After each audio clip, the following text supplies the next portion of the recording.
Wow, I am under here. I'll tell you what. Okay, some lovely builds and a rogue horse who is a piece of garbage that's always getting out. It's just some dude off the street and be like, what's a pulse limiter? And be like, I don't get away from me. You're weird. We're here because this guy needs to die, and it will land deftly like a okay, nope, we missed it. Do it again. No, oh god. Okay, hold on. I'm the parkour king, and I will definitely get it this time. Parkour! Well, hello there, and welcome back to the Skellyverse. Here we are, inside the glorious two-dimension Redux, with our good friend, Stay Puffed the cat. He is holding it down. If we go outside, you can see the bomb, of course, and then also the beacon that we worked so hard in the last episode to collect with coin-operated Rob. There it is, beaconing away, powering us in our let's put on some armor because we don't want to die. Hooray! Let's take a fly. Yes, we can see this beacon, and there we have its effects. It's wonderful and lovely. And yes, we are going to get 3 more beacons.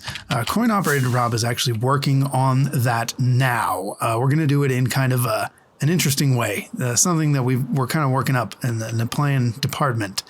So more to come on that. That is not what I'm going to be doing this episode because I had an idea. Yes, every now and again, I just get something in my head and I can't help myself but to enact the plans that I have imagined. And this is one such occasion. And actually, I guess that, oh boy, Lag City. Okay, back to the Skelly Island here, where we've got some lovely builds and a rogue horse who is a piece of garbage that's always getting out. I don't understand why he can't just behave himself as a horse. Probably because he's a horse. Woo, free rockets. Okay, so hello bees. All this stuff there are videos for, and if you check the playlist linked in the description, you can find one for each and every one of these builds, sometimes multiple in one episode. But that's not why we're here. We're here because this guy needs to die. No, that's not why we're here. We're here because, look, here is some iron. Man, it is very bright. But here is some iron. I apologize if it's too bright to see. Let me put my shadow on it. There you go. You can see it. Now, this iron denotes the location of our new construction. What we're going to build today is sort of a billboard, I guess you could say. An advertisement for nothing, maybe for us. I don't know. I'm not totally 100% on what the design is going to be for the billboard, but I do know how it's going to work. It is a redstone contraption that I've spent the past week tinkering with and refining and making amazing. One of the things that it needs to happen is if we hit F3G here, we can see our chunk borders, which don't render great with shaders, but you can still see them. And you can see that these are inside of our chunks. See, there's the border kind of right here. And there's another one, and then should be over here also another one inside the chunk just barely, right? Yes, just barely right there. And this guy over here. And the reason that these need to be inside a chunk, I'll turn that off, is because the contraption that we're building is a redstone contraption with many, many moving parts. Say we were to fly away while it was in motion and unload a chunk, what would happen is if the machine was half in one chunk and half in the other, and we unload one chunk and not the other one, and it's running, disaster. Stuff will be moving around, things will explode. We'll get all into that. I'm going to go into the redstone test world with special guest coin-operated Rob to describe this contraption and show you how it works. But first, I'm going to build it here. I have in this project box all the things that we will need to build it, at least from a redstone level. We will also need a lot of wool, which we've got some colors. I may need to go get some more colors from Wool Island or from other places. As ideally we want, like 5 different colors. we're going to color code the circuits. And there's, I believe, 5 different circuits. So anyway, I'm going to build this and I will time lapse it for you so that you can see it. Okay, great. Let's go ahead and get started. And there's going to be a base to it. And I haven't quite figured that out. So I think maybe we'll build the contraption first and then we will work on the base. Well, we'll build the contraption. I'll go into the test world, show you how it works, and then we'll come back and we'll finalize the design around the outside of it. Sound good? Sounds good. Okay, let us roll that time elapse.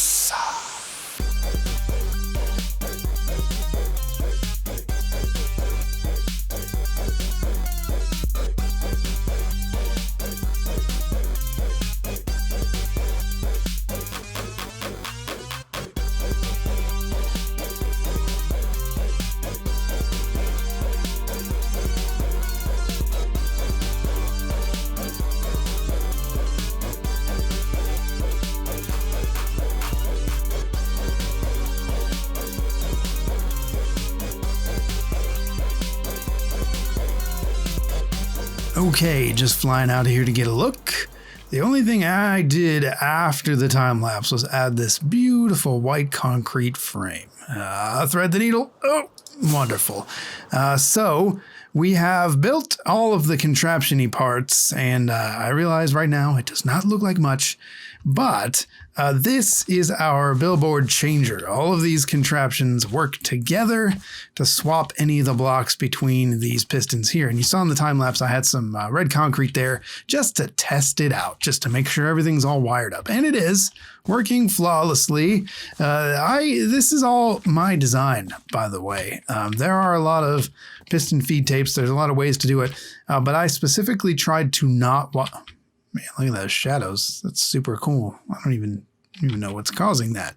It's pretty weird, but it's cool looking. Oh, I guess it's the glass. Oh man, shaders are great. Anyway, I tried to not look at any existing piston feed tapes because I wanted to figure it out myself. And I did look up a few things like this here, this pulse multiplier. Had to look that one up, even though it didn't really work the way it was written. But you'll learn more about that when we go into the creative world to talk to coin-operated Rob about this contraption, which we're going to do very shortly. And the rest of it, obviously I didn't design the etho hopper clock, but I built it. And pulse limiter, that's a thing that everybody knows. People into Redstone anyway, not everybody. This is some dude off the street and be like, what's a pulse limiter? He'll be like, I don't get away from me. You're weird. But anyway, we've done it. Spent a lot of time trying to make it as compact as possible so it would fit in the smallest footprint. And so I did a lot of tinkering with the components to get it to work that way, as well as, obviously figuring out the timing for all this stuff. But for now, why don't we go ahead and create a design? God, it's very difficult to get onto the thing that you're trying to do. Let's try this again. Okay, I'm the parkour king, and I will definitely get it this time. Parkour! Yeah, buddy. Woo! Okay, so quite the view. Quite the view, the old Skellyverse from up here. Lovely, just lovely. So I'm going to go ahead and create. Ooh, that's going to be a problem. I did disconnect those guys. I'm so smart. Look at that. Figuring it out.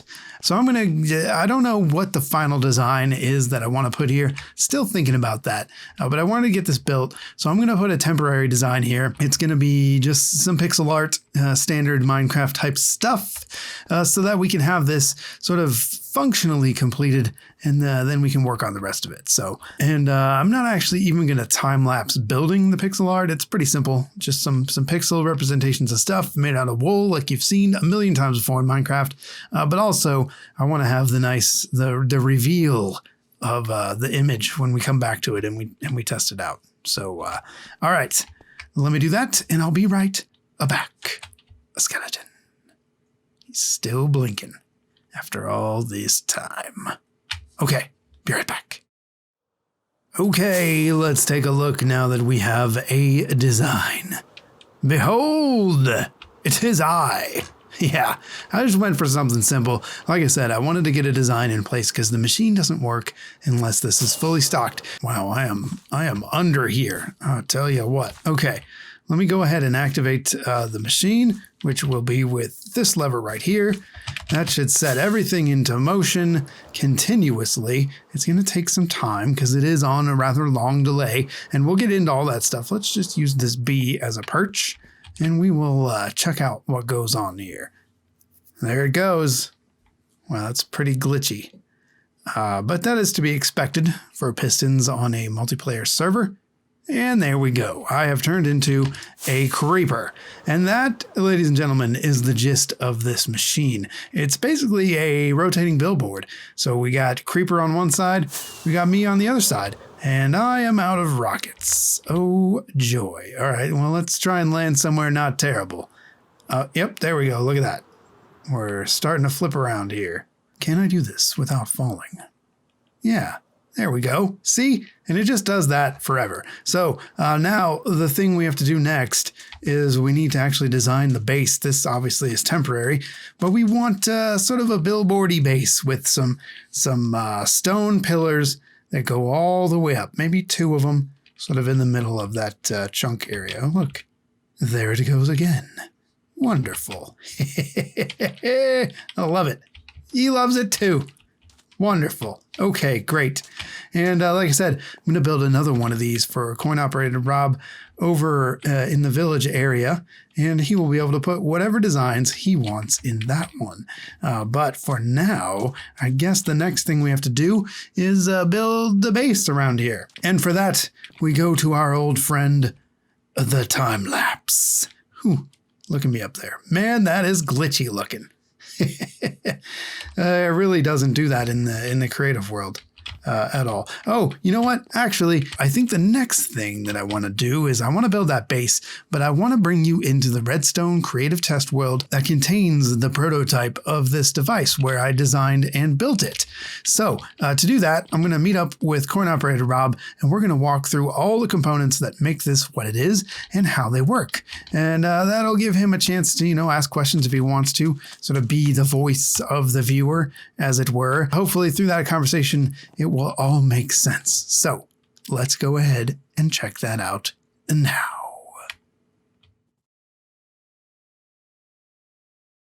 Okay, thank you for joining me in this creative test world. Nice fish.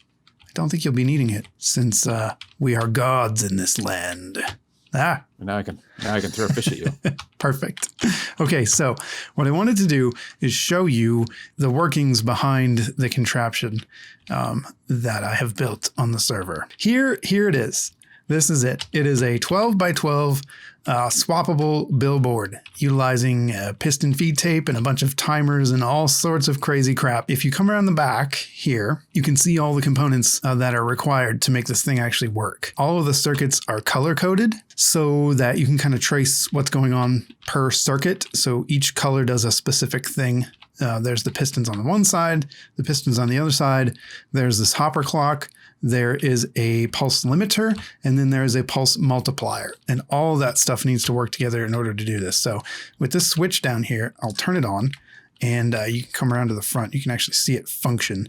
Once that hopper clock reaches its end, it's going to send a pulse through the pulse limiter, which will then go through the pulse multiplier, which will send 12 pulses to all these pistons, which then swaps the 12 by 12 for a different 12 by 12.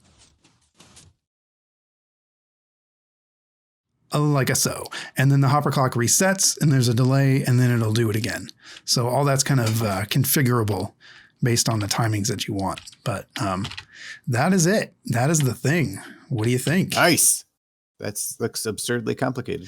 It is, but it's breakdownable into pieces. It's triggering again. So let me turn it off, which thankfully I built it with a sort of fail-safe type of mode. So if you switch it off in the middle, it's going to finish its pulses and still complete the transition. The other thing is it does fit within a 16 by 16 chunk. So if you hit F3, actually if you hold down F3 and hit G, you can pull up your chunk borders. And while this is... Yeah, so the chunks, which if you don't know, MineCraft is all based on chunks. So it's going to load one chunk or another chunk. And in your video settings where it says like, I want to load 16 chunks or whatever. Yeah. It's going to do the one you're in plus the 16 around you out in any direction. You did not build it all in one chunk. No, I did not. But the thing is, I've got the schematic for it, and on the server, it is built in one chunk, which I explained a little bit in the beginning of the video, which you have not seen. But the point is, yeah, it's small enough to fit into one chunk because say that this thing is running and you were to fly away and the chunk unloaded, and half the machine stopped working and the other half kept working, a huge disaster, like nightmare material. So the goal is to fit it into one chunk. So I'm going to turn those borders off. The other thing that I tried to do in the design of this was make it thin enough so that I could kind of make a case around it. And so a lot of these components have been sort of squished together in the thinnest way possible. I spent a lot of time on this, racked my brain on it, and I could not think of any way to compact it further, though I'm sure it's possible. This is as good as it gets for me for now. So are you going to walk me through the colors? You said it was all color coded. Yes. Okay. So let's start first with just a simple example. Let me grab some blocks here. So let's go over here where there's a little bit of space. You can see other stuff in here that this is actually one of like 4 redstone test worlds, depending on the kind of thing I'm building. I will build it in a different world. This one tends to be more contraption-y stuff. Sure. Is the one going around over there where you tested the lighthouse build? Yes. Yeah, you can see that there. And then you can see I did some tests over here with the TNT duper, both with trying to contain it in water and like drilling some holes. And there's the bomb. So all that was kind of related in the same episode. And then you can see I started to work down here on piston feed tapes. So that's what the MineCraft community calls when you make a rotating circuit of blocks that are movable by pistons called a piston feed tape. And you can do things with that like memory for devices or aesthetic stuff like we're doing here. But let me show you the basic principle of how that works. So suppose you've got 4 blocks that you want to swap around. Okay. And I'm going to just alternate the colors here. And you want to move these. Well, the very first thing that you have to do is activate one piston to push them to the side, right? So you got to think about the order of events for these things. We need to be able to push these this way. We need to be able to pull them this way. So push, pull. We need to be able to push them this way. And then finally, we need to be able to push them that way. When I'm working on something like this, I try and go through the order of events. So it all comes down to timing. So the first thing I want to do is activate that one to push the blocks that way, which I can already say I've messed this up. So hold on. This needs to go that way, and this needs to go that way. Okay, so that's step 1 is to activate this piston. Step 2 is going to be push this piston out. So now we've moved this block up and we moved this column over. And I still don't have it right. There we go. Anyway, then step 3, I'm going to grab this guy. And since it's a sticky piston, he'll retract it back. And then step 4, push him out that way. So that's one complete cycle. Does that make sense? Yeah. Can we do it again with replacing 2 of the colors? Like that one and that one? Sure. Replace whatever you want. Yeah, I definitely am not just holding fish right now.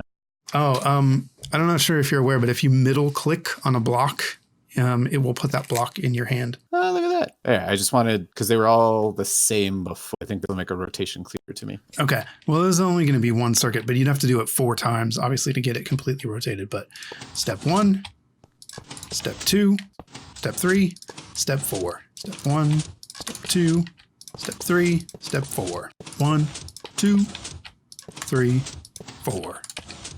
Nice. Yeah. So that's it. And if we come back to this design over here, you can see those pistons exist.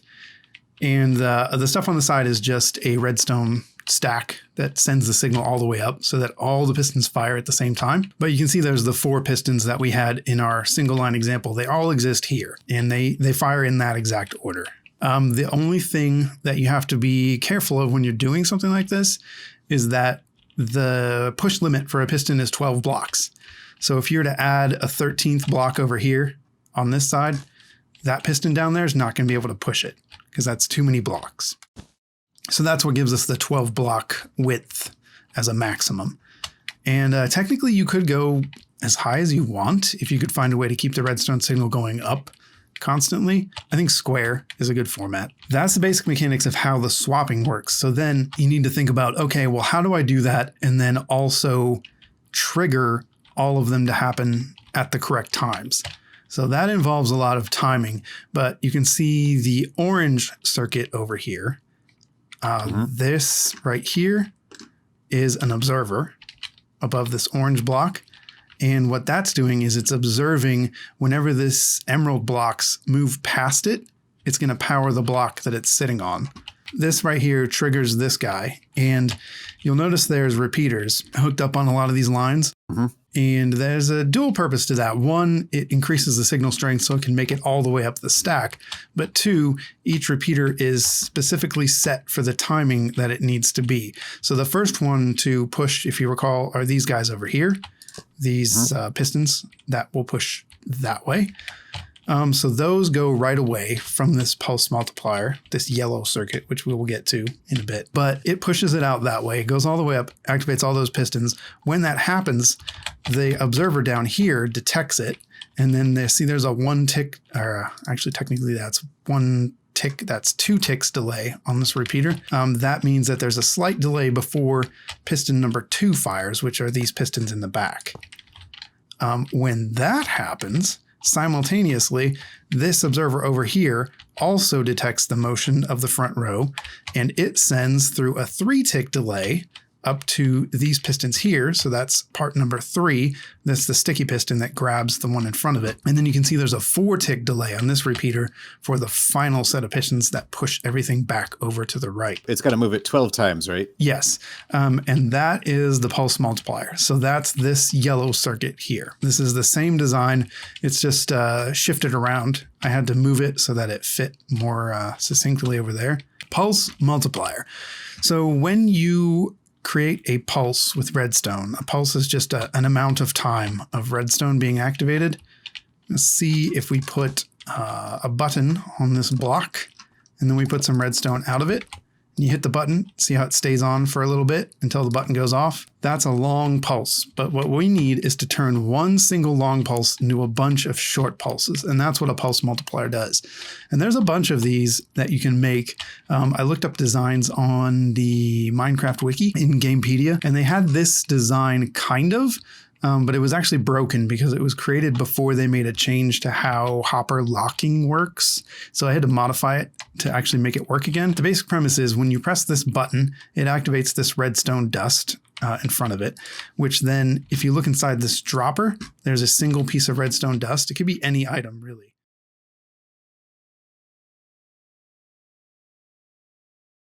And then the other pulse goes out this direction and locks this hopper so that it can't spit things back into the dropper until it's done. So that's a lot of complex redstone stuff, but basically the end result is press this button once and you'll get 24 ticks over on this end because there's 24 items in the thing. Got it. So then second to last piece is obviously you need to turn this on and off with a clock, right? And this is something, this cyan or magenta circuit right here, this is something that we've seen in the world before. I built it in other contraptions, but it's an etho hopper clock. I've described it before, but the basic principle is there's two hoppers that are facing into each other. So the items move back and forth forever, and each time one side fills up, it shifts to the other side.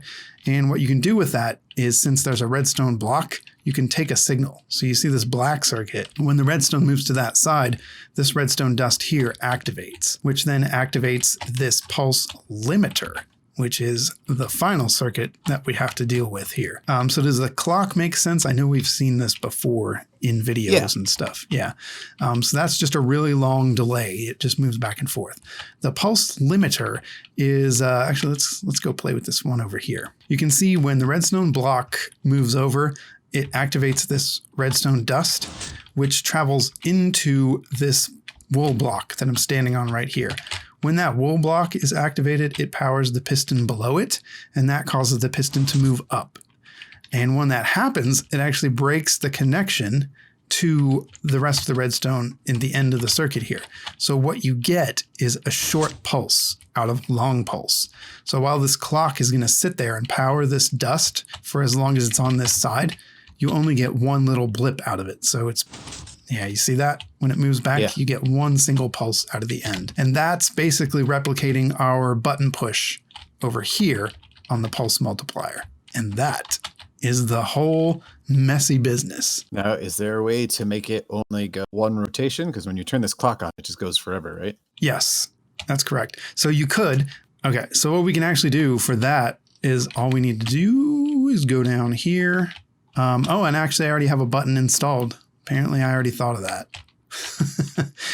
So it's this button right here. All right, so if you hit that, it'll go just one rotation, then stop? Yep.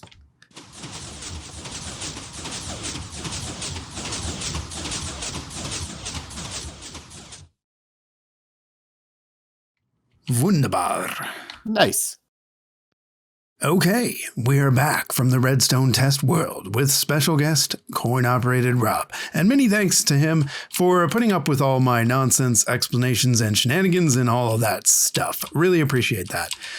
But yeah, we're back, okay? So here, let's get a closer look, and it will land deftly like a... Okay, nope, we've missed it. Do it again. No, oh God. Okay, hold on. I got this. Practice makes perfect. And just a near miss. Okay, we're fine. Everything's fine here. Holy God, why is it? Okay, yep, now we're under here. That is exactly as I planned and predicted. All I want to do is get here and just get out a little bit, you know? Because it's pretty loud. So we'll get far enough away that it's not breaking our eardrums here. Yeah, so a tiny bit further. Okay, and now we can view it fondly without having pistons blasting through our brains with their sound waves. But yes, it is complete, but unfortunately, I ran out of time for the week. Actually, this episode is going to come out late, and I just, I spent so much time designing how this works and messing with it and recording stuff in the test world that when it came to actually build it, I was kind of already at the limit of the time allotted to do this for the week. So all the container around the outside, the box that encloses it, and the legs that are going to go down, it's going to have stone legs, not like people legs, but you've probably seen a billboard in the world. They have legs, and it needs to be supported. We can't have things float. That's against the laws of physics. Bees. But anyway, that's all going to happen between episodes because, as I said, I'm out of time. So, unfortunately, that is going to be all of the time that we have for today. So go ahead, feel free, leave a comment on the video. I enjoy reading them and I try to answer every single one. And if you like what you've seen here today and you want to see more and things such as this nature and other stuff, well, then go ahead and subscribe and you'll be notified every time that I post. So until then, I say to thee, I was really hoping that would trigger, like, dramatically, while I was standing here, just so that it could be like, we could just do it at say. Okay, so I say to thee, almost there. Come on. There we go. We're right on the edge of it. Peace out.